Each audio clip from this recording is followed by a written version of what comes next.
मैं डॉक्टर अखिलेश कुमार द्विवेदी आज पुनः एक बार आप सबके समक्ष संस्कृत व्याकरण के नए अध्याय, नए विषय, नए प्रकरण को लेकर के उपस्थित हूं। आज हम संस्कृत व्याकरण के अंतर्गत समास को देखेंगे, समास से परिचित होंगे, समास की परिभाषा देखेंगे और इससे बने उदाहरणों के माध्यम से समास को समझने का प्रयास करेंगे।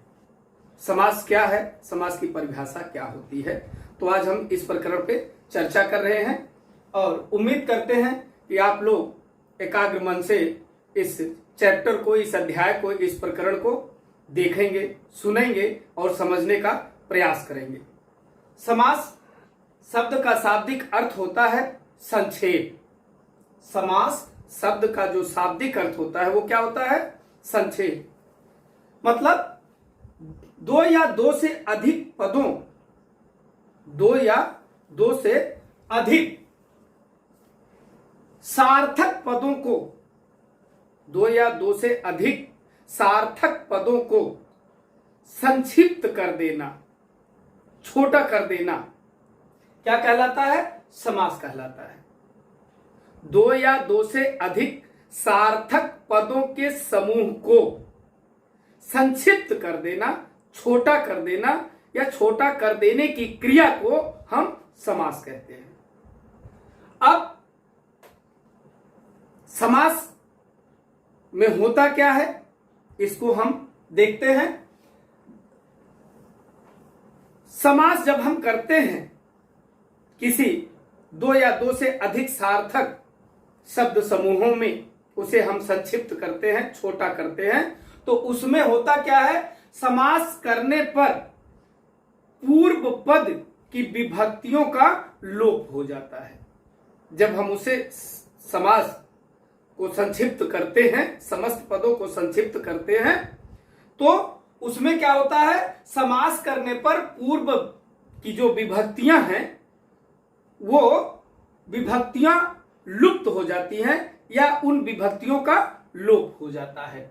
जैसे त्रयंबकः, एक उदाहरण यहां हमने दिया, त्रयंबकः त्रीण अंबकानि यस्य सः त्रयंबकः, अर्थात जिनके पास तीन माताएं हैं वो क्या है? त्रयंबकः। ठीक है। फिर हम देखते हैं विग्रह, देखते हैं समास। हमने समास के अर्थ को देखा, समास की परिभाषा को देखा और अब विग्रह को हम देखते हैं।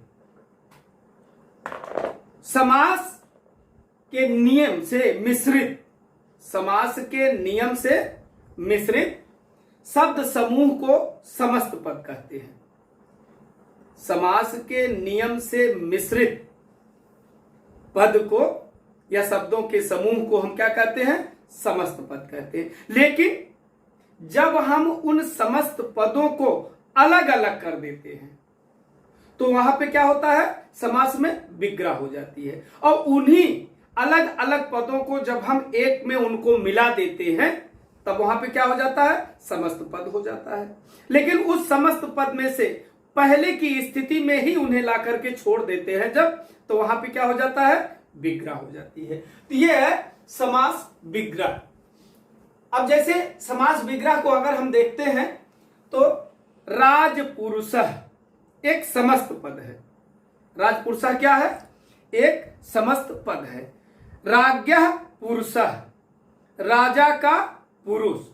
अब राज्ञः पुरुषः कर दिया हमने तो ये क्या हो गया? विग्रह हो गया, राजा का पुरुष हो गया।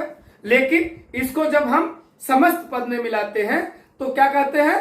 राज पुरुष, राजा का पुरुष। तो यह विग्रह हुआ।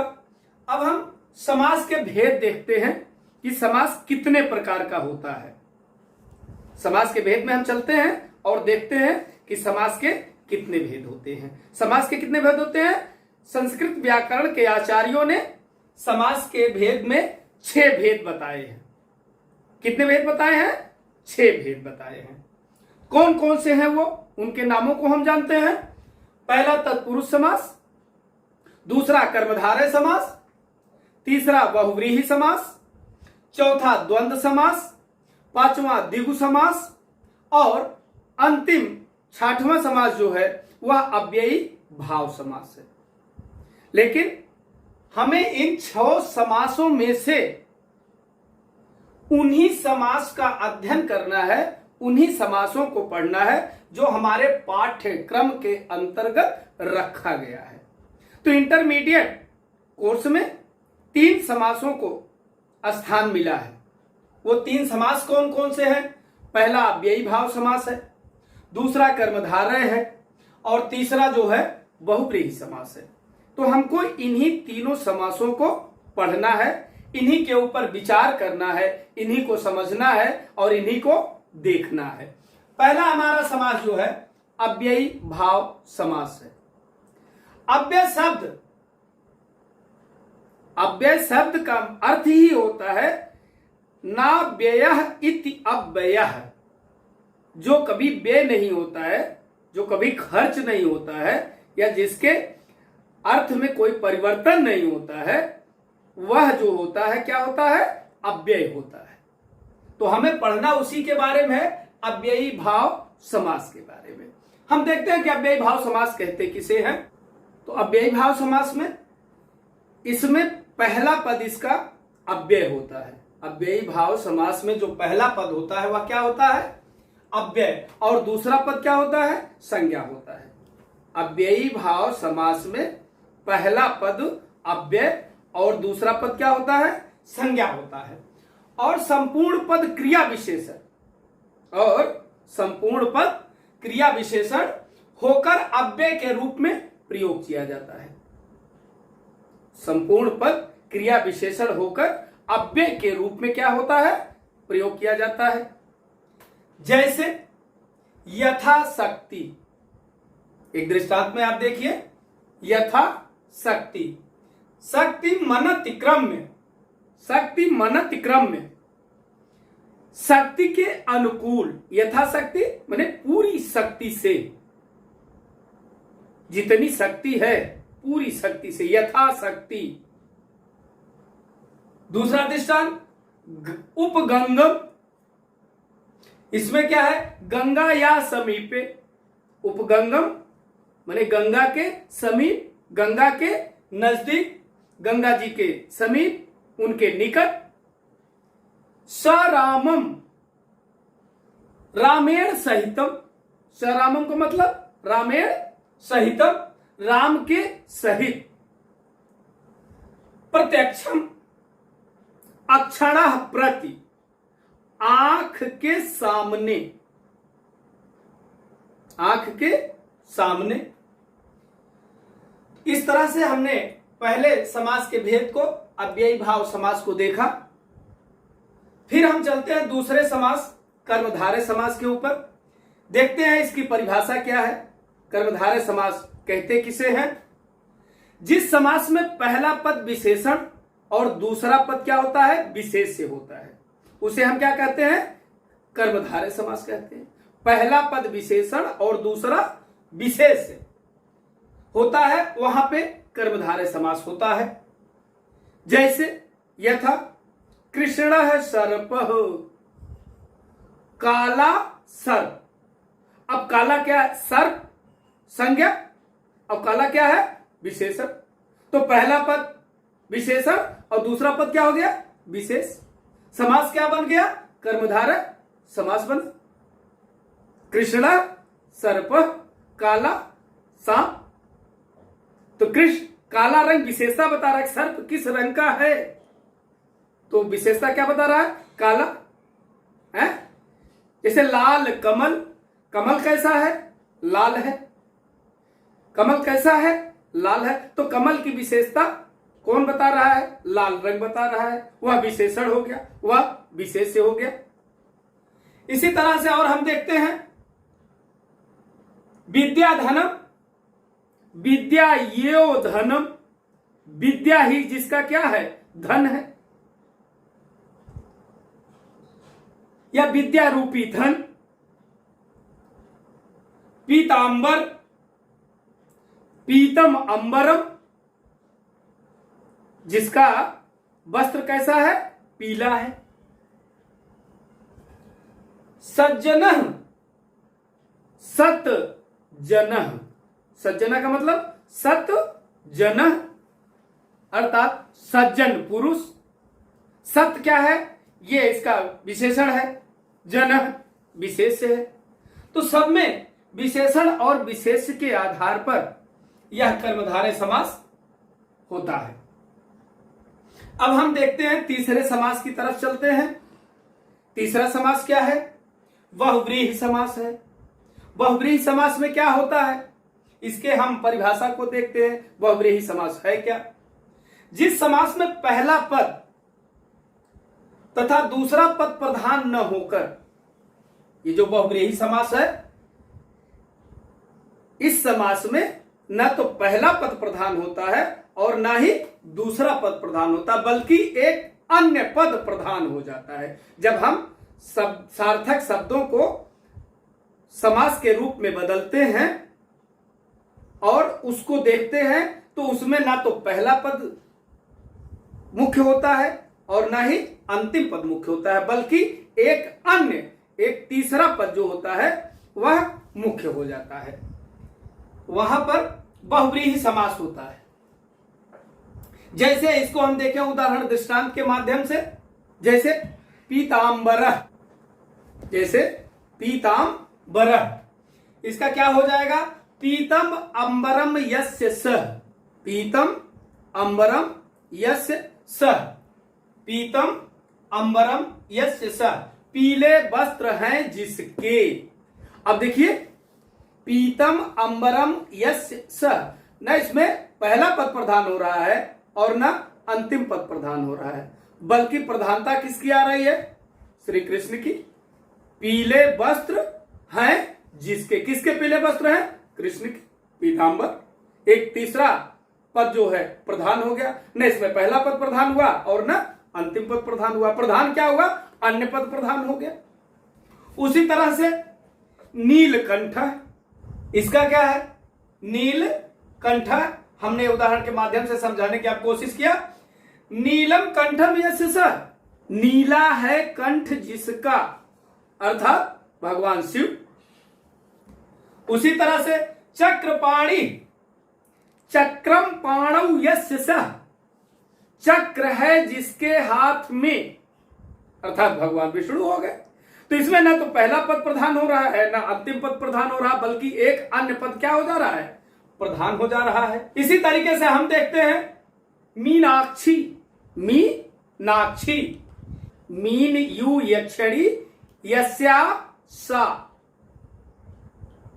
मछली के समान नेत्र हैं जिसके, उसे कहते हैं मीनाक्षी। न तो यहां पहला पद प्रधान हो रहा है और न अंतिम पद प्रधान हो रहा है, बल्कि एक अन्य पद प्रधान हो रहा है। तो हम इसको एक संक्षेप में फिर से एक नजर, सरसरी नजर से दौड़ा लेते हैं और देखते हैं। हमने इस नए प्रकरण में, इस नए समास के अध्याय में आज आपको समास का अर्थ बताया, समास की परिभाषा बताई और समास के हमने भेद बताए। पुनः इंटरमीडिएट स्तर पर जो हमारे पाठ्यक्रम में समायोजित है, उसको लेकर के हमने 3 समासों पर चर्चा किया। पहला अव्ययी भाव समास। अव्ययी भाव समास की हमने परिभाषा बताई, इसको हमने दृष्टांत के माध्यम से समझाने का प्रयास किया। दूसरा कर्मधारय समास, परिभाषा के साथ साथ उदाहरण दृष्टांत के साथ साथ इसको भी हमने समझाने का प्रयास किया। ठीक उसी तरह से तीसरा और अंतिम बहुव्रीहि समास, इसको भी हमने परिभाषित किया और इसको भी दृष्टांत के माध्यम से समझाने का प्रयास किया। अभी तक हम समास प्रकरण को देख रहे थे। अब हमारा पूरा का पूरा ध्यान दूसरे प्रकरण पर, एक नए टॉपिक पर, अनुवाद प्रकरण पर होना चाहिए। यह प्रकरण अत्यंत महत्वपूर्ण है। तो अनुवाद प्रकरण पर जाने से पहले हम एक विहंगम दृष्टि डालते हैं कि अनुवाद किसे कहते हैं, अनुवाद है क्या। तो अनुवाद के लिए उसकी परिभाषा जो दी गई है, जो बताई गई है, किसी भी भाषा के वाक्यों को ज्यों का त्यों दूसरी भाषा में ज्यों का त्यों रखना या उसको उसमें परिवर्तित करना, जिससे उसके भाव में कोई अंतर न पड़े, अनुवाद कहलाता है। किसी भी भाषा के वाक्यों को दूसरी भाषा में ज्यों का त्यों रखना, जिससे उनके भाव में, उनके अर्थ में कहीं से कोई अंतर न पड़े, उसे हम क्या कहते हैं? अनुवाद कहते हैं। तो परिभाषा क्लियर हुई? It is clear? अब हम आगे बढ़ते हैं, अनुवाद के नियम पर चलते हैं कि अनुवाद के नियम क्या हैं, कैसे हमको अनुवाद करना चाहिए जिससे कहीं समस्या न आए। उसके लिए हम देखते हैं अनुवाद के नियम में सबसे पहले कर्ता, कर्म और क्रिया। हमें पूरे वाक्य में सबसे पहले कर्ता को ढूंढना चाहिए, फिर कर्म और फिर क्रिया। इनको क्रमशः एक के बाद एक रखना चाहिए। वैसे संस्कृत में इनका कोई नियम नहीं है कि कर्ता कहां लग रहा है, कर्म कहां है और क्रिया कहां है। फिर भी अपनी सहूलियत के लिए, अपनी सुविधा के लिए हमें सबसे पहले कर्ता, कर्म और क्रिया का चयन करना चाहिए। उसके बाद लिंग, विभक्ति और वचन को देखना चाहिए कि वाक्य में लिंग कौन सा है, विभक्ति कौन है और वचन कौन है। तो संस्कृत में 3 लिंगों का उल्लेख किया गया। इसके पहले मैं संधि प्रकरण में आपको बताया था, पुल्लिंग, स्त्रीलिंग और नपुंसकलिंग। 3 प्रकार के लिंगों का हमने आपको समझाया, लिंगों को हमने आपको समझाया था, बताया था। फिर विभक्ति, विभक्तियों के परिचय में हमने विभक्ति आपको बताई थी। प्रथमा विभक्ति, द्वितीय विभक्ति, तृतीया विभक्ति, चतुर्थी, पंचमी, षष्ठी और सप्तमी। 7 विभक्तियों के बारे में भी हमने बताया था पिछले अध्याय में। वचन के बारे में भी आपको बताया था, एक वचन, द्विवचन और बहुवचन। तो हमने आपको पहले लिंग, विभक्ति और वचन के बारे में बताया था कि ये लिंग 3 होते हैं, विभक्तियां 7 हैं और वचन 3 है। फिर कर्ता के लिए अब हमको देखना यह है कि अगर कर्ता को हम पूरे वाक्य में ढूंढना चाहते हैं कि भाई कर्ता कहां है, इसके लिए वाक्य में क्रिया के पहले, क्रिया के पूर्व कौन या किसको, कौन या किसने हम जब लगाते हैं तो वहां पे कर्ता का प्रयोग चल जाता है कि इसमें कर्ता कहां है। जैसे मोहन पढ़ता है, एक साधारण सा वाक्य है। अब इसको हम पता लगाएं कि इसमें कर्ता कौन है। भाई इसमें तो कई शब्द हैं, मोहन है, पुस्तक है, पढ़ता है। तो इसमें अगर हमें कर्ता को ढूंढना है तो सबसे पहले हम, ये नियम कहता है कि इस कर्ता को ढूंढने के लिए कौन या किसने लगाएंगे तो हमें कर्ता का पता क्या होगा, चल जाएगा।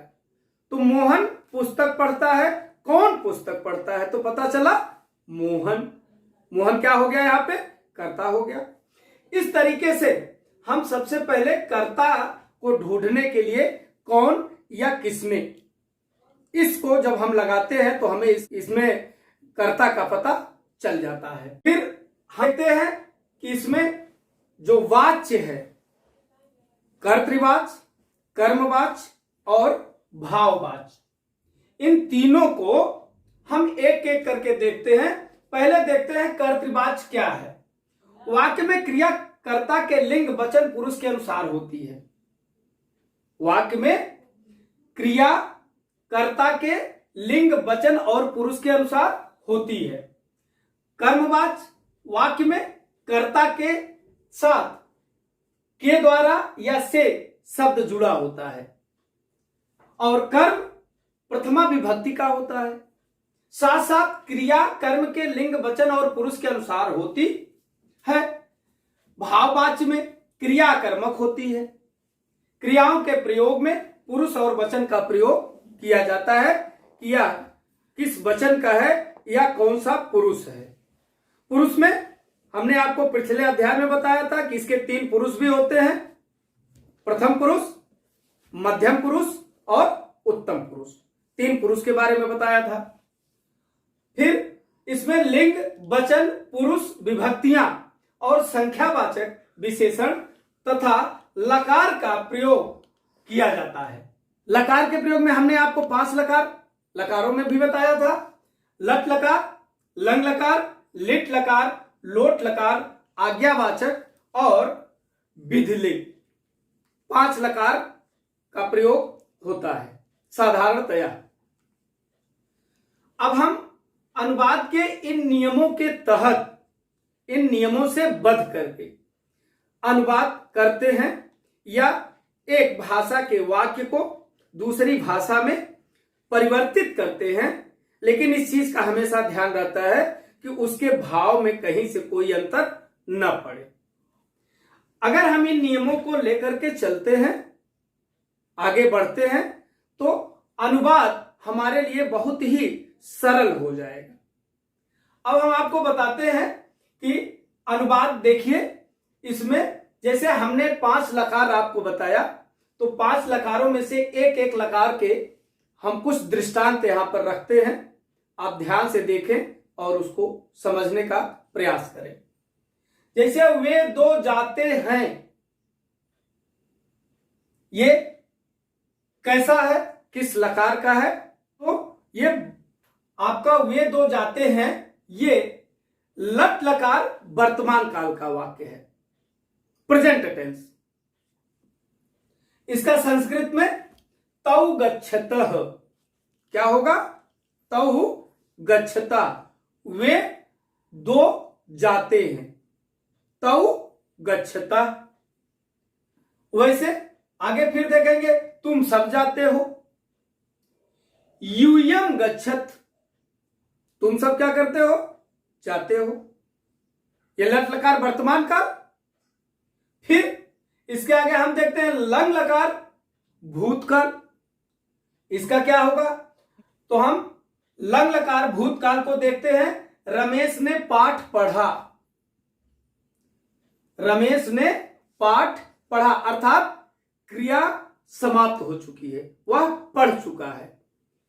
यह है लंग लकार भूतकाल पास्ट टेंस का। रमेश ने पाठ पढ़ा, रमेशा पाठम अपठत, रमेश ने पाठ क्या किया? पढ़ा। पढ़ने की क्रिया क्या हो गई है? समाप्त हो गई, पास्ट टेंस का है। छात्र घर गया, छात्र घर जा चुका है, जाने की क्रिया समाप्त हो गई है।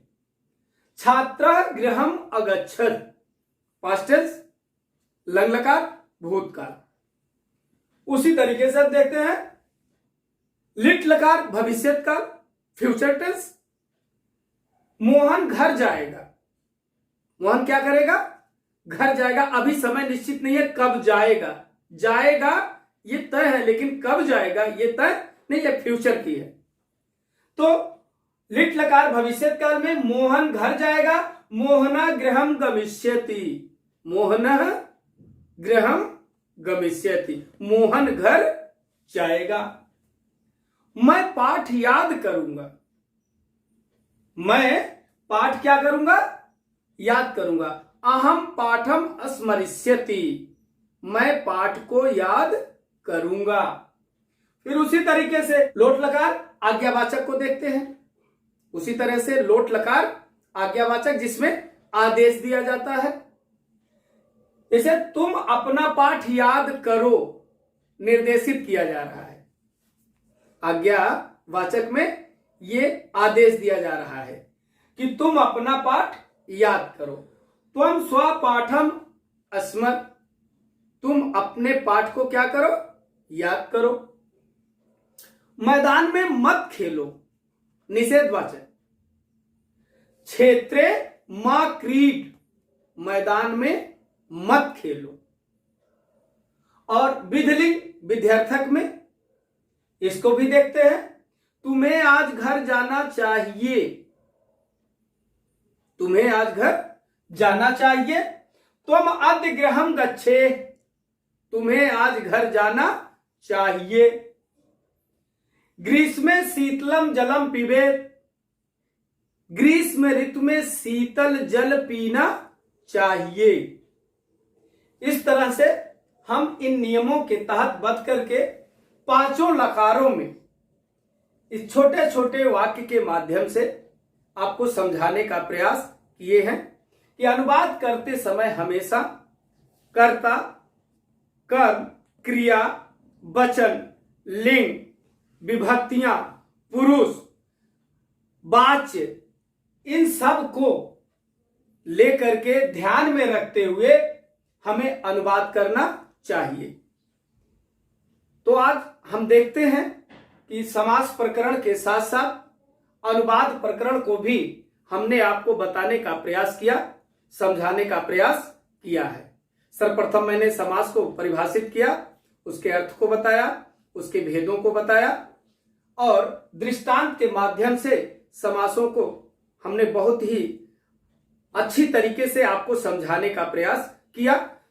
तदुपरांत अनुवाद प्रकरण के साथ में पुनः एक बार अनुवाद क्या है, अनुवाद की परिभाषा क्या है, अनुवाद के नियम क्या है, सहज तरीके से समझाने का आपको प्रयास किया और इसके जितने भी संस्कृत में अनुवाद के नियम हैं, नियमों के तहत ही हम इस अनुवाद को करते हैं ताकि कहीं भी हमको जटिलता का मुकाबला न करना पड़े, उसका कहीं सामना न करना पड़े। वैसे भी संस्कृत भाषा अत्यंत सरस है, रस से परिपूर्ण है। इसके गद्य और पद्य में दोनों में लालित्य है। भाव को समझने की इसमें अद्वितीय क्षमता है। इसलिए मैं आपको फिर एक बार निर्देशित करता हूं कि प्रिय वाक्य प्रदानेन तुष्यन्ति सर्वे मानवः तथैव तस्मात् वक्तव्यम। बचने का दरिद्रता, वाणी में कभी भी दरिद्रता नहीं करनी चाहिए। प्रिय वाक्य बोलने से समाज में सभी संतुष्ट होते हैं, तो वह जैसे है उसको वैसे ही उसी ही रूप में बोलना चाहिए और नियमों के तहत आगे बढ़ते हुए इस अनुवाद के प्रकरण को सीखने का प्रयास कीजिए। फिर हम एक बार आप लोगों को यह बताना चाहेंगे कि अगले वीडियो में पुनः एक बार मैं फिर आप लोगों के समक्ष एक नए अध्याय, एक नए प्रकरण के साथ उपस्थित हूँ। धन्यवाद।